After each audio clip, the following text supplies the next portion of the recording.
नमस्कार, बहुत स्वागत है आपका न्यूज़ 18 के डिजिटल प्लेटफॉर्म पर। मैं हूं आपके साथ अंशिका पाठक। बिहार में वोटर लिस्ट के विशेष गहन पुनरीक्षण यानी कि एसआईआर अभियान और वोट चोरी जैसे आरोपों को लेकर चुनाव आयोग के खिलाफ विपक्ष इंडिया गठबंधन ने मोर्चा खोल रखा है। इस बीच खबर यह है कि विपक्षी दल मुख्य चुनाव आयुक्त ज्ञानेश कुमार को हटाने के लिए महाभियोग प्रस्ताव लाने पर विचार कर रहा है। सूत्रों के अनुसार विपक्षी दलों ने सोमवार सुबह संसद भवन में बड़ी बैठक की, जिसमें चुनाव आयोग प्रमुख को हटाने के प्रस्ताव पर चर्चा की गई। कांग्रेस के राज्यसभा सांसद सैयद नसीर हुसैन ने कहा कि पार्टी लोकतंत्र के सभी संवैधानिक हथियारों का इस्तेमाल करने को तैयार है।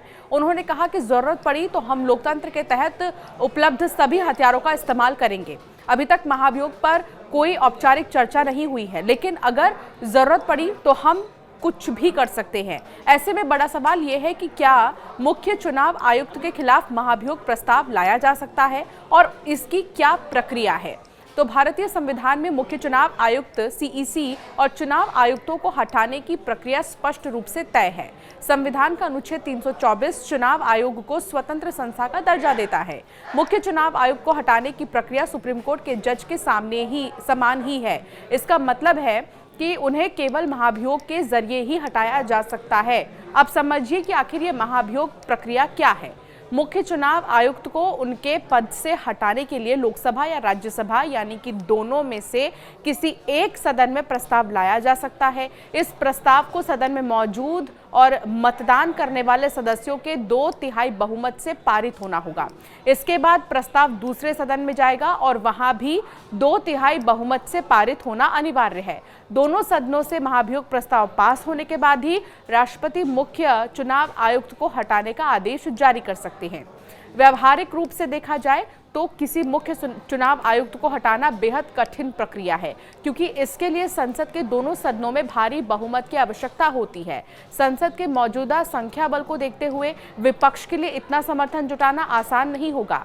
शायद यही वजह है कि विपक्षी दल भी अभी मुख्य निर्वाचन आयुक्त के खिलाफ महाभियोग प्रस्ताव पर खुलकर बोलने से बच रही है। इससे पहले चुनाव आयोग ने रविवार को कांग्रेस नेता राहुल गांधी के हर उस सवाल का जवाब दिया जो वो बीते महीनों से प्रेस कॉन्फ्रेंस और रैलियों में उठा रहे थे। चुनाव आयोग ने राहुल गांधी के वोट चोरी, डबल वोटिंग, 2 एपिक कार्ड, इसके अलावा बिहार में एसआईआर सहित पश्चिम बंगाल में एसआईआर कब शुरू होगा सहित हर सवाल का कट टू कट जवाब दिया। चुनाव आयोग ने अपनी तरफ से रविवार को वोट चोरी के आरोप पर दूध का दूध और पानी का पानी कर दिया। ऐसे में बड़ा सवाल ये है कि चुनाव आयोग के इस जवाब के बाद क्या राहुल गांधी या आरजेडी नेता तेजस्वी यादव अब इसे मुद्दा नहीं बनाएंगे, या फिर राहुल गांधी सहित विपक्षी नेता चुनाव आयोग को इसी तरह कटघरे में खड़ा करते रहेंगे। तो क्या उन पर कानूनी कार्रवाई भी हो सकती है? तो चलिए अब आपको बताते हैं। रविवार को बिहार के सासाराम में कांग्रेस नेता राहुल गांधी ने अपनी वोटर अधिकार यात्रा की शुरुआत करते हुए निर्वाचन आयोग और बीजेपी पर एक बार फिर से वोट चोरी का गंभीर आरोप लगाया। उन्होंने दावा किया है कि मतदाता सूची में हेरफेर कर लोकतंत्र को कमजोर किया जा रहा है। इस यात्रा का मकसद बिहार में विशेष गहन पुनरीक्षण प्रक्रिया के जरिए कथित तौर पर मतदाताओं के अधिकारों पर हो रहे हमले को उजागर करना था, लेकिन चुनाव आयोग ने राहुल गांधी की सभा के कुछ ही देर बाद प्रेस कॉन्फ्रेंस कर उनके आरोपों का कट टू कट जवाब दे दिया है, जिसने अब सियासी हलकों में हंगामा मचा दिया है।